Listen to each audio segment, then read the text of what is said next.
Je vous demande d'accueillir Monsieur Denis Arcan.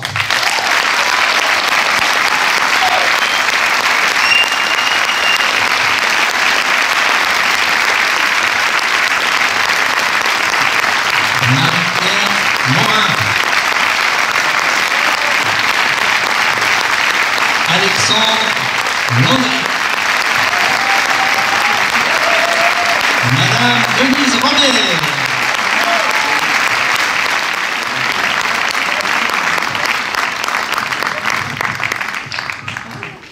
On aimerait, c'est que cette discussion soit la plus interactive possible. Peut-être que Denis, avant que le public ne prenne la parole, peut nous dire pourquoi ce film et comment, notamment, il a rencontré ces deux formidables acteurs, en particulier une actrice qu'il n'avait jusqu'ici jamais joué, et je crois qu'on a tous trouvé incroyable dans ce film.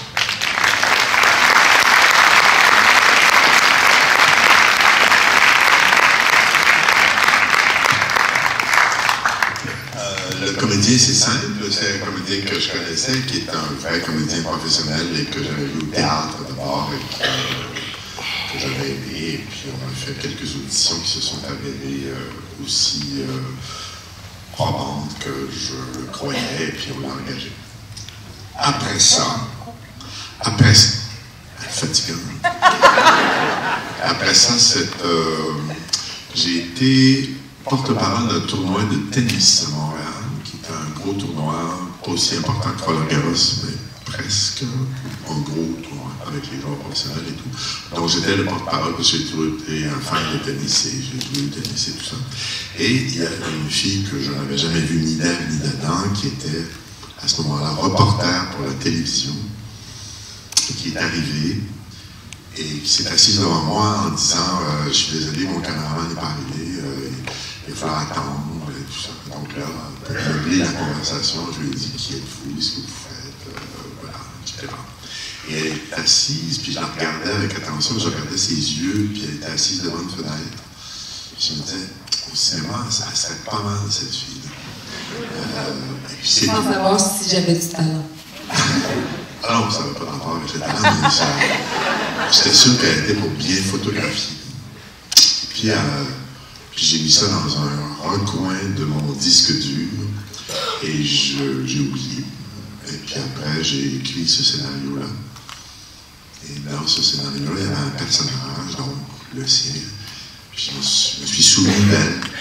Et je lui ai téléphoné en lui demandant si elle voudrait être actrice. Elle n'avait jamais été actrice, mais c'était une présentatrice de télévision. J'ai dit, voulez-vous essayer? Puis elle m'a dit oui. Et puis là, elle a travaillé très sérieusement. Elle a travaillé avec un coach, elle a appris des scènes, etc. Puis on n'a pas fait une seule audition, on en a fait 3, dont la dernière avec Alex. Et à chaque fois, elle était la meilleure. Elle était toujours bonne. Il y avait d'autres bonnes comédiennes, mais elle avait quelque chose de particulier dans ce rôle-là, à ce moment-là, avec lui. Et voilà, donc je l'ai engagé, et puis il se trouve que je ne me suis pas trompé, ce qui est toujours l'angoisse absolue d'un réalisateur, parce que quand on se trompe pour vrai, et si les gens n'aiment pas les comédiens qu'on engage, ça va vraiment mal. Et donc ça s'est avéré heureux. Pour le reste du film, c'est compliqué, puis je ne vais pas tout raconter d'où ça vient, parce que l'inspiration, c'est un phénomène extrêmement mystérieux. On ne sait jamais exactement d'où ça vient, et on a toujours terriblement peur de la perdre pour toujours. Et il y a une phrase terrible dans Proust, quand il parle de Bergotte, le vieil écrivain, où il dit « Quand il fut devenu vieux et qu'il eut perdu son talent ». Moi, c'est une phrase qui me hante, parce que je me dis toujours ça va m'arriver quand, de ne plus être capable, de ne plus avoir de sujet, de ne plus être capable de parler aux gens, de ne plus avoir prise sur la réalité. Alors voilà, puis le reste, bon, je me disais que l'argent était la dernière valeur qu'on a, parce qu'on ne croit plus à rien. Et donc, j'ai eu envie de faire ça, puis de construire toute une histoire qui a commencé par m'intéresser à un hold-up qu'il y a eu à Montréal, extrêmement violent, avec des morts et tout ça. Puis j'ai commencé par ça. Puis après, par hasard, j'ai rencontré quelqu'un qui m'a dit ah, j'ai un appartement à Cannes. J'ai dit ah, vous êtes un cinéphile? Il m'a dit non, c'est parce que c'est très pratique pour aller en train à Monte-Carlo. J'ai dit ah, vous allez au casino? Je pense que c'était un joueur. Il m'a dit non, je vais dans des banques. Et là, j'ai gagné sa confiance et tranquillement, j'ai compris ce qu'il faisait. Et là, au bout d'un certain temps, il s'est un peu confié à moi, pas totalement, mais il avait assez confiance de savoir que je n'étais pas un journaliste, donc je n'allais pas le trahir, je n'allais pas faire un grand titre demain dans le journal en disant « tel fait ceci ». Et que ça allait apparaître dans un film plusieurs années plus tard et que ce serait joué par des comédiens dans un contexte de fiction. Et qui m'a expliqué comment, avec juste un clic de Skype, on peut envoyer de l'argent aux Caraïbes, aux Seychelles, dans les îles anglo-normandes, à Londres, et ça on se retrouve à Zurich et on ne sait plus d'où ça vient. Et finalement, tu voulais faire ça avec ton argent? Non, mais j'ai pas suffisamment d'argent que ce soit intéressant. Alors voilà.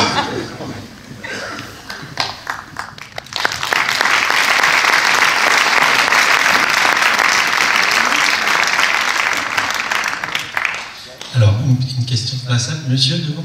Bonjour. Je vous remercie beaucoup pour cette œuvre, monsieur Arcand. J'ai juste une petite réflexion à faire. Quand je vois un SDF, je me demande de quel royaume est-il le roi? Et c'est cette question que je voulais vous poser. Il y a des SDF partout, il y en a autant à Montréal. Et ceux dont le destin est le plus tragique, c'est ceux qu'on voit à la toute fin du film, c'est-à-dire les Inuits. Parce qu'en plus d'être sans logis et de coucher à la pluie dehors, ils sont acculturés. Leur culture est disparue. La civilisation blanche leur a enlevé leur culture. Et donc, ils sont complètement paumés, c'est-à-dire qu'ils n'ont plus de référence, ils n'ont plus de référence familiale, de structure de société, de rien.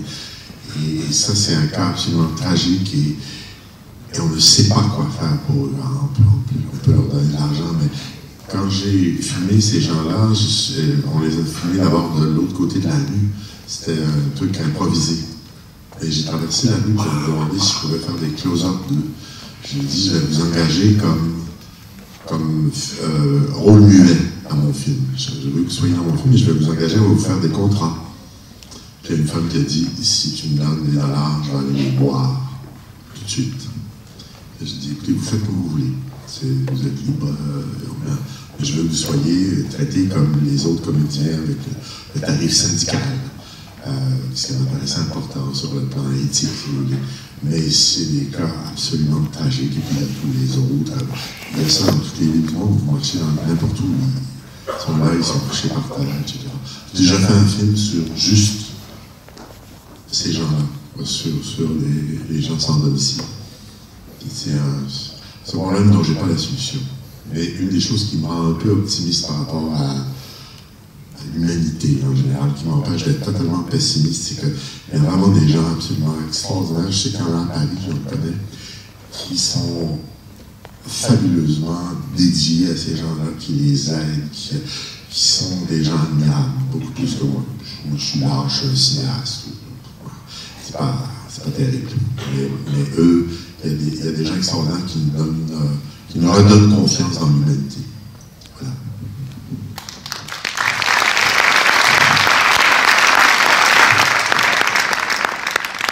Merci beaucoup pour ce film, j'ai beaucoup ri et c'est très intelligent aussi. Au tout début du film, il y a un cours où il disait qu'au deuxième semestre, on verrait la manière dont les GAFA planquent leur argent. Est-ce que c'est le prochain film? Je ne sais pas, parce que je ne fonctionne pas de façon tout à fait académique ou, comment dire, je ne sais pas exactement où je m'en vais dans la vie. En général, dans mon bureau, il y a une filière qui s'appelle le projet X, qui est le prochain sujet. Une filière que je nourris d'articles de journaux, de petites réflexions, de notes, de toutes sortes de choses. Et en ce moment, le sujet sur lequel il y a le plus de notes et d'articles de journaux, c'est sur la rectitude politique, ce qui s'appelle le politically correct, ne pas enfreindre les règles qui sont de plus en plus rigides de la rectitude politique. Je ne sais pas où ça va nous mener. C'est le film que je t'avais commandé, c'est ça? C'est quand on a fini le premier projet, j'ai demandé à Denise, est-ce qu'on peut avoir un autre film après, s'il vous plaît? Habituellement, c'est Denise qui demande ça, mais là, apparemment que j'ai pris le relais. Donc, je ne sais pas, pour répondre, je ne sais pas, mais je travaille sur la rectitude politique. C'est quelque chose que je trouve terrifiant de ce temps-ci. Et voilà, j'espère être capable de ficeler une histoire autour de ça. Merci beaucoup pour ce film qui, comme toujours, venant de vous, est très émouvant. J'avais une question, puisque ce film parle des travers de notre société, mais aussi donne beaucoup d'espoir, et je crois un peu plus que vos films précédents, finalement. Est-ce que ça veut dire que, au fond, vous croyez beaucoup dans les capacités de l'être humain et de notre société à rebondir? Je ne sais pas pourquoi, mais je crois que c'est un phénomène de vieillissement. Je dis parce que j'étais beaucoup plus cynique et beaucoup plus dur avec la vie que je le suis maintenant. Je pense qu'il s'est passé toutes sortes d'épisodes dans ma vie qui font que, je sais pas, je suis envahi de bonté, ou de, en fait, je sais pas quoi, de sympathie, c'est moi, et ça m'arrive comme ça. Je donne un exemple parce qu'avant, autrefois, quand on voyait par exemple les chanteurs populaires comme, disons, Aznavour qui disait « Je ne peux pas arrêter, mon public exige que je chante ».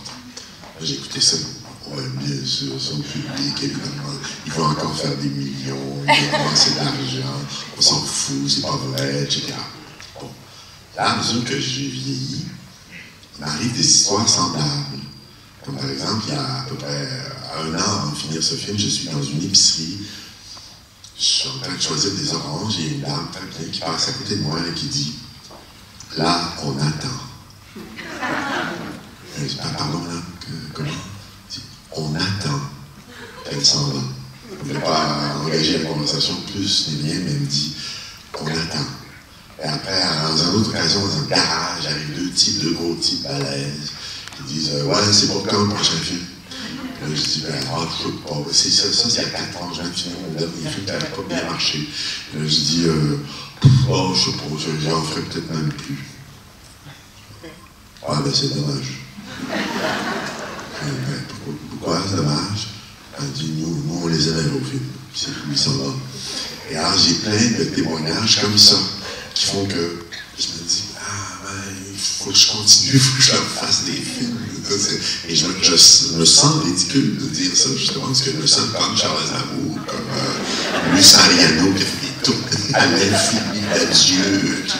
Et tout ça. Mais en fait, je suis un peu dans ça. Et aussi, le fait d'avoir, par exemple, j'ai fait un film sur les itinérances, ce qu'on appelle au Québec les itinérances, et ici les SDS, c'est un peu la même chose, itinérances sans domicile fixe. J'ai fait un film avec eux, avec une dame qui avait été bénévole auprès d'eux pendant longtemps, qui les connaissait. On allait dans des refuges pour travailler avec eux. Puis alors, l'extrême générosité des gens qui s'occupent des itinérants, même s'ils sont débordés, puis il y en a plus qui sont capables d'accueillir, etc. Tout ça, je suis plus optimiste sur l'humanité que je l'étais à 25 ans. Voilà. Donc, ça se voit dans les films.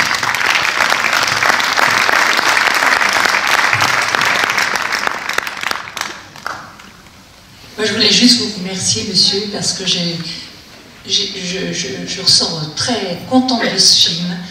Je trouve qu'il est très fin. Il y a de l'humour, il y a de la poésie, il y a de l'érudition. Les personnages sont très plausibles, assez proches de nous finalement, dans les travers, dans le quotidien, dans tout ce qu'on peut côtoyer dans la rue. Je trouve que c'est un film excessivement positif et je vous remercie pour ce bon moment.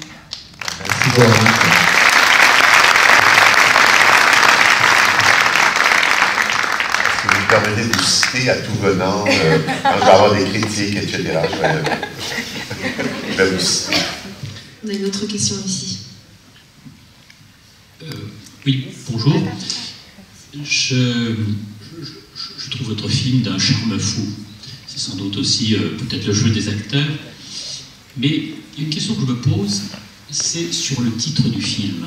Est-ce que vous pourriez nous donner un petit peu plus d'explications sur le titre du film par rapport au film? En quoi c'est la chute de l'Empire américain? C'est parce que, à l'origine, le titre de ce film, le titre de travail, celui qu'il y avait sur la claquette pendant qu'on travaillait, c'était Triomphe de l'argent. Donc, je travaillais sur un film qui allait s'appeler Triomphe de l'argent.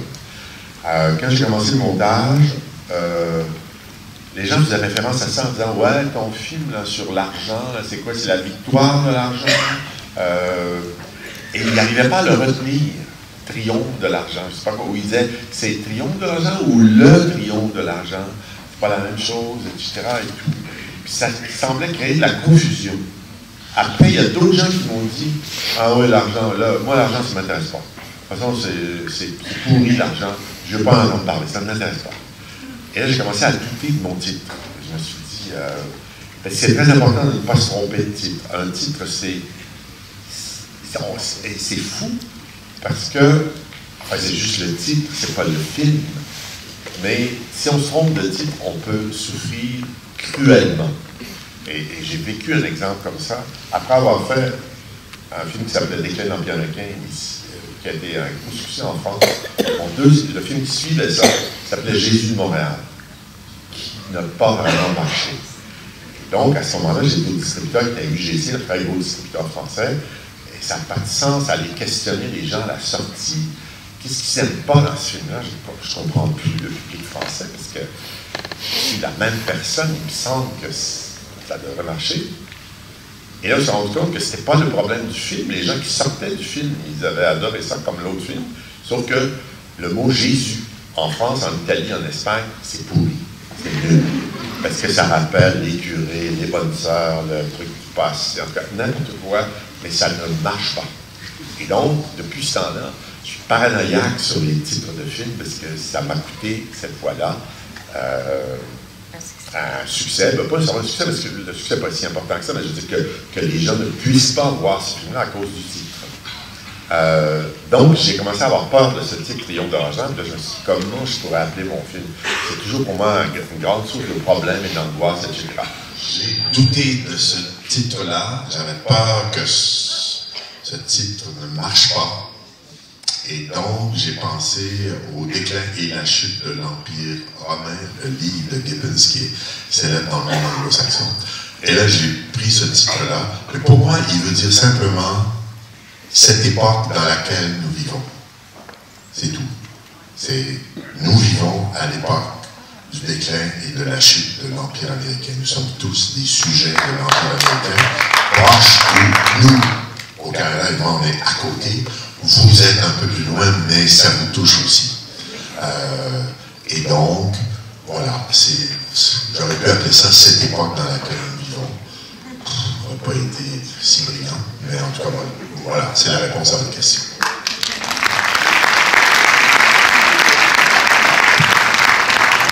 Je vais parler dans le micro qui ne marche pas, mais je voulais juste intervenir après cette intervention. Parce que ce qui est amusant pour le distributeur que nous sommes, c'est que ce titre, on l'adore, on l'a tout de suite adoré, mais la première avant-première qu'on a faite à Paris a été envoyée avant que le film ne soit identifié. Et un jour, je rencontre une amie québécoise, qui est d'ailleurs dans la salle, qui me dit « Ah, j'ai vu que tu faisais une avant-première, mais j'ai déjà vu le film. » Je dis « Mais comment ça, le film, il est nouveau ?»« Bah oui, je l'ai vu, alors. » Évidemment, on a compris qu'elle avait vu le déclin. Alors là, on s'est trouvé dans la position du distributeur, puis on en a parlé pas mal avec Denis, qui dit bah, le titre, il est formidable, mais il va falloir le travailler parce qu'il faut faire comprendre aux gens que c'est un nouveau film. C'est pour ça qu'on a, sur les affiches, un peu partout, pendant des mois, inscrit après le déclin et les invasions barbares, la chute. C'est parfait, c'est très bien. C'est toujours un problème horrible de choisir un titre pour un film. On ne sait jamais, en tout cas moi, je ne sais jamais. À chaque fois, je ne sais pas comment appeler ça, je change le titre, des fois je me trompe. C'est pas facile. Mais bon, c'est comme ça. Oui, bonsoir Monsieur Denis Arcand. Bravo pour votre filmographie. Je vous suis depuis longtemps et vous êtes très fidèle à vos comédiens. Ça, c'est une qualité, ça va laisser de l'avenir à vos comédiens de ce soir. Bien, c'est formidable, c'est bien. J'essaie d'être cohérent dans ce que je fais. J'ai très rarement fait des films pour de l'argent.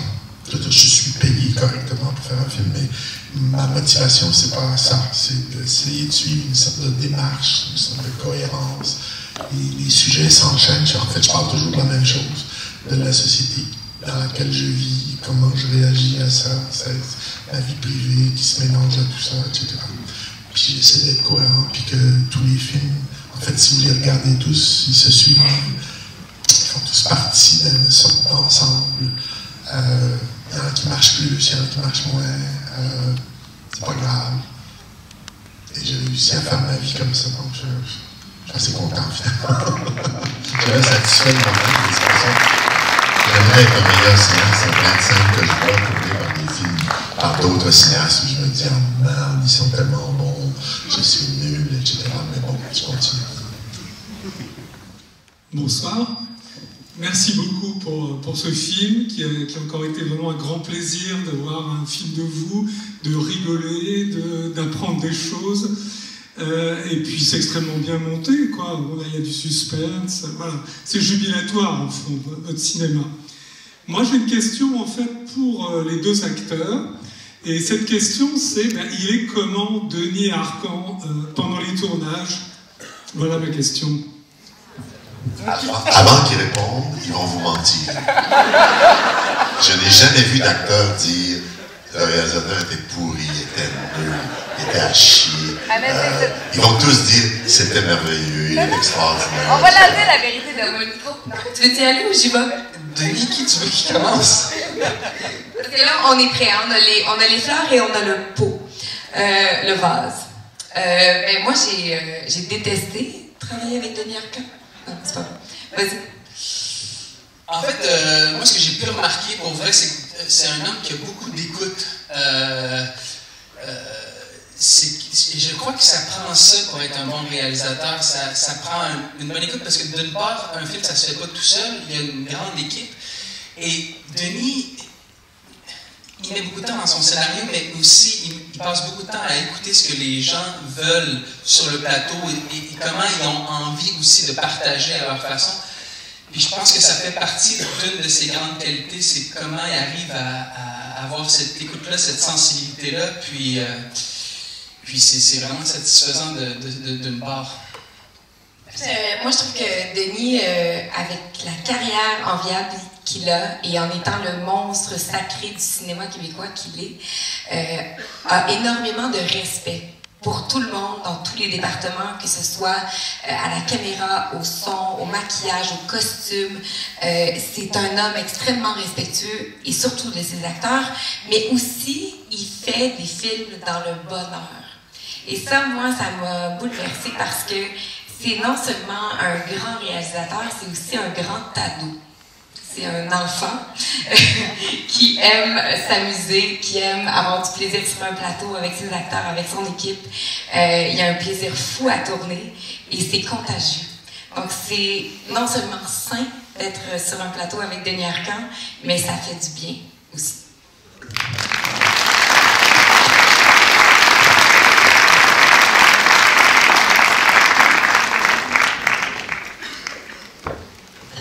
Oui, merci beaucoup pour ce film, pour tout ce travail. Certes, c'est un film avec beaucoup d'humour et c'est très important de traiter de l'actualité justement avec humour pour qu'il n'y ait pas de rejet de la part du public. Ce que vous abordez questionne le monde politique, questionne chacun d'entre nous dans sa dignité humaine, dans l'éthique et dans la nécessité de changer peut-être les données actuelles. Donc je vous remercie tous et toutes.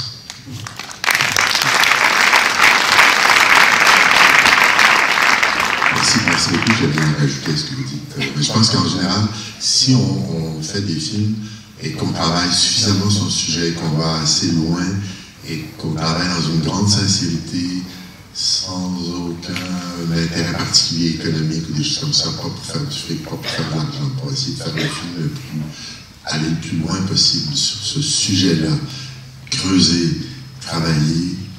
On aboutit à quelque chose qui finit toujours par être d'actualité. On finit par rejoindre des courants qui se manifestent dans toutes les sociétés du monde, en ce moment, partout. Et en général, ça fait que les films parlent au public. Voilà. Quand on travaille fort, souvent on est récompensé.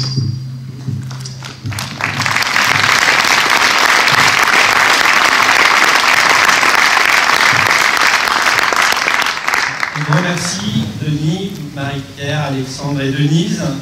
Merci d'être venus, merci d'avoir accepté cette discussion avec le public. Merci à tous. Le film sort donc la semaine prochaine partout en France, dans à peu près 150 villes, dans pas mal de salles à Paris. Évidemment, si vous l'avez aimé, n'hésitez pas à en parler vite autour de vous. Vous savez à quel point les films peuvent avoir une carrière courte malheureusement, donc parlez-en vite. Et puis si vous ne l'avez pas aimé, je passe le micro à Denise parce que c'est le mot qu'elle aime prononcer. Écoutez, gardez ça pour vous, pas un mot à personne. On a beaucoup apprécié que vous soyez là. Merci de votre accueil si chaleureux. Ça vaut la peine de venir de Montréal pour venir vous rencontrer tous et passer une soirée avec vous. Merci beaucoup.